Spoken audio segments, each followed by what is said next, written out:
അവിടേക്ക് വരുമ്പോ പിന്നെ നമുക്ക് അടുക്കള കയറാനൊക്കെ അറിയാല്ലേ. Yes, this beef fry is the simple of real friendship. ഈ ലോകത്തിൽ അവന് ഏറ്റവും ഇഷ്ടപ്പെട്ട ഡിഷാണ് എൻ്റെ ബീഫ് ഫ്രൈ. അല്ല, കല്യാണം കഴിഞ്ഞ് 2 മാസമായി. ഒരു സ്പെഷ്യൽ സാധനം എനിക്ക് ഉണ്ടാക്കി തന്നില്ലല്ലോ. സോറി മോളെ, ഇത് അവന് മാത്രമുള്ള സ്പെഷ്യലാണ്. അവരെത്തി. ഒരു മിനിറ്റേ, ഡോണ്ട് ടച്ച് ഇറ്റ്.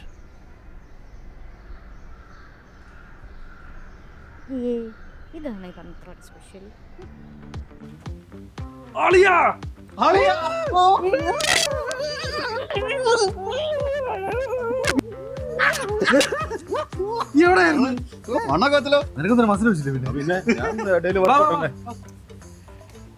പിന്നെ പെങ്ങളെ സോറി കേട്ടോ, കല്യാണത്തിന് വരാൻ പറ്റിയില്ല. ഈ ഒന്ന് പിരിയാൻ സമ്മയില്ല. പിന്നെ അല്ലെങ്കിൽ നമ്മൾ പണ്ടത്തെ കഥകളൊക്കെ പറഞ്ഞിട്ടുണ്ടാവും, പിന്നെ പറയാതിരിക്കും. അങ്ങനെ മുഴുവൻ പറയാൻ പറ്റത്തില്ലല്ലോ. അങ്ങനെയാണ് അവള് തന്നെ കിട്ടൂലല്ലോ. നീ പോയി കുളിച്ചിട്ടോ? ഫുഡൊക്കെ റെഡി കണ്ടോ? വിഷയം മാറ്റുന്ന കണ്ടോ?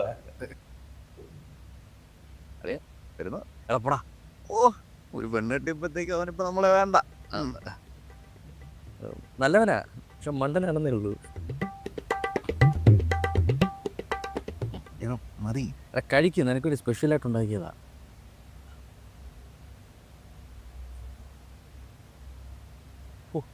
പൊന്നു പെങ്ങൾ, ഇവനെ ഞാൻ കൊണ്ടുപോട്ടെ. ഇഡിലോ? അല്ല, നിങ്ങൾ കോളേജിൽ ഒന്നിച്ചാ പഠിച്ചേ? ഒന്നിച്ചാണോ പഠിച്ചതെന്നോ? ഞങ്ങൾ ഒന്നിച്ചാ ജീവിച്ചത്. മറക്കാൻ പറ്റുമോ? മറക്കരുത് നീ. എൻ്റെ പെങ്ങളെ ഒരു കാര്യം അറിയോ, ഞങ്ങൾ കോളേജിലെ അടിപൊളിയായിരുന്നു. ഞങ്ങൾ കോളേജിലാണ് ഇപ്പോഴേ എല്ലാവരും പറഞ്ഞുകൊണ്ട് ഞങ്ങൾ കപ്പിൾസാണ്. ആ ഒരൊറ്റ കാരണം കൊണ്ട് ഒരു പെണ്ണിനെ തിരിഞ്ഞു നോക്കത്തില്ലായിരുന്നു, അറിയോ? എന്നാ പോവാ. ഇനി അങ്ങോട്ടേക്ക് ഇല്ല. അറബിയുടെ ഫ്രണ്ടിൽ കുനിഞ്ഞു മടുത്തു. ഇനി ബാക്കി ജീവിതം ഇവൻ്റെ ഓടന്ന് അടിച്ച് പൊളിച്ച് ജീവിച്ചാൽ ആലോചിക്കാം. പിന്നെ സൈഡിൽ കൂടെ എന്തെങ്കിലും ഒന്ന് സെറ്റ് ചെയ്യണം. ഫ്രണ്ട്ഷിപ്പ്.